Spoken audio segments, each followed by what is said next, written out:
ഫിലിപ്പീൻസിൽ വൻ ഭൂചലനം ഉണ്ടായി. 8.2 തീവ്രത അവിടെ രേഖപ്പെടുത്തി. ഇന്തോനേഷ്യയിലും ജപ്പാനിലും തൈവാനിലും ഇപ്പോൾ സുനാമി അലർട്ട് വന്നിരിക്കുകയാണ്. എല്ലാവരും കരുതിയിരിക്കാൻ ജാഗ്രതാ നിർദ്ദേശമുണ്ട്. വൻ നാശനഷ്ടമുണ്ടായി, കെട്ടിടങ്ങൾ തകർന്നു വീണു, ഒരുപാട് അത്യാഹിതങ്ങൾ സംഭവിച്ചുവെന്ന വിവരം വരുന്നു. അതിൻ്റെ ദൃശ്യങ്ങളിലേക്കാണ് നമ്മൾ ആദ്യം പോകുന്നത്. കെട്ടിടങ്ങൾ തകർന്നു വീഴുന്നു. സുനാമി നാളുകളെ ഓർമ്മിപ്പിക്കുന്ന രീതിയിൽ കെട്ടിടങ്ങൾ ഒന്നൊന്നായി അവിടെ തകർന്നു വീണുവെന്ന് ഇന്തോനേഷ്യയിൽ എന്നാണ് ലഭിക്കുന്ന വിവരം.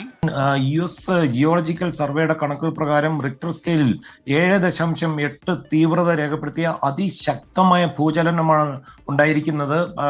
ഈ മിന്താനാവോ എന്ന് പറഞ്ഞ മേഖലയിലാണ് ഏറ്റവും വലിയ ഈ ഭൂകമ്പം അനുഭവപ്പെട്ടതെന്നാണ് റിപ്പോർട്ടുകൾ സൂചിപ്പിക്കുന്നത്. ഈ ഭൂചലനത്തെ തുടർന്ന് ഫിലിപ്പീൻസിലും അതുപോലെ അതിന്റെ അയൽ രാജ്യങ്ങൾ ഇന്തോനേഷ്യ, ജപ്പാൻ ഇവിടങ്ങളിലെല്ലാം അടിയന്തര സുനാമി മുന്നറിയിപ്പ് പുറപ്പെടുവിച്ചിരിക്കുകയാണ്.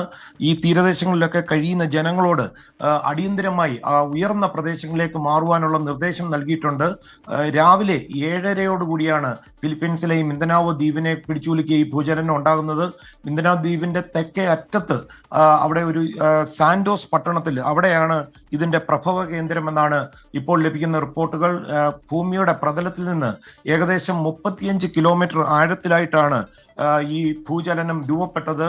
തുടർന്ന് ഈ മേഖലയിലെല്ലാം ഇപ്പോൾ വൈദ്യുതിയും അതുപോലെ ഇന്റർനെറ്റും ഒക്കെ തടസ്സപ്പെട്ടിരിക്കുകയാണ്. SKN ഇന്ന് ഇവിടെ സ്കൂൾ ആരംഭിക്കുന്ന ദിവസമാണ്. അതുകൊണ്ട് ക്ലാസ്സുകളിൽ കുട്ടികളും അതുപോലെ അധ്യാപകരും ഒക്കെ എത്തിയിരുന്നു. ഇവരെല്ലാം ഈ കെട്ടിടങ്ങൾക്ക് പുറത്തേക്ക് ഓടി രക്ഷപ്പെടുകയായിരുന്നു.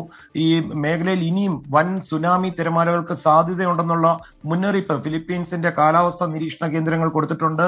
അത് മാത്രമല്ല, ഏതാനും മണിക്കൂറുകൾക്കുള്ളിൽ വലിയ തിരമാലകൾ അടിച്ചു കയറിയേക്കാമെന്നാണ് ഇവരുടെ മുന്നറിയിപ്പ് വന്നിരിക്കുന്നത്. ഫിലിപ്പീൻസിന് പുറമെ അടുത്തുള്ള സ്ഥലങ്ങളായ ഇന്തോനേഷ്യ, ജപ്പാൻ ഇവിടെയും ഈ സുനാമി ജാഗ്രതാ നിർദ്ദേശമുണ്ട്. ജപ്പാനിലെ ഈ പസഫിക് തീരങ്ങളിൽ ഏതാണ്ട് 1 മീറ്ററോളം ഉയരത്തിൽ സുനാമി തിരമാലകൾ അടിച്ചേക്കാമെന്നാണ് ജപ്പാന്റെ കാലാവസ്ഥാ നിരീക്ഷണ കേന്ദ്രം പറയുന്നത്. വലിയ തോതിലുള്ള നാശനഷ്ടങ്ങൾ അല്ലെങ്കിൽ ജീവഹാനി ഒന്നും ഇതുവരെയും റിപ്പോർട്ട് ചെയ്തിട്ടില്ല. പക്ഷേ ഇതിന്റെ ശക്തമായ തുടർചലനങ്ങൾ അല്ലെങ്കിൽ ആഫ്റ്റർ ഷോക്സ് ഉണ്ടാകുവാൻ സാധ്യതയുണ്ടെന്നുള്ള ഒരു വിലയിരുത്തലുണ്ട്. അതുകൊണ്ട് ജനങ്ങൾ അതീവ ജാഗ്രത പാലിക്കണമെന്നുള്ള കർശനമായ നിർദ്ദേശം ഈ ജപ്പാനും അതുപോലെ തന്നെ ഫിലിപ്പീൻസിലെ കാലാവസ്ഥാ കേന്ദ്രങ്ങളിൽ നിന്ന് പുറപ്പെടുവിച്ചിട്ടുണ്ട്.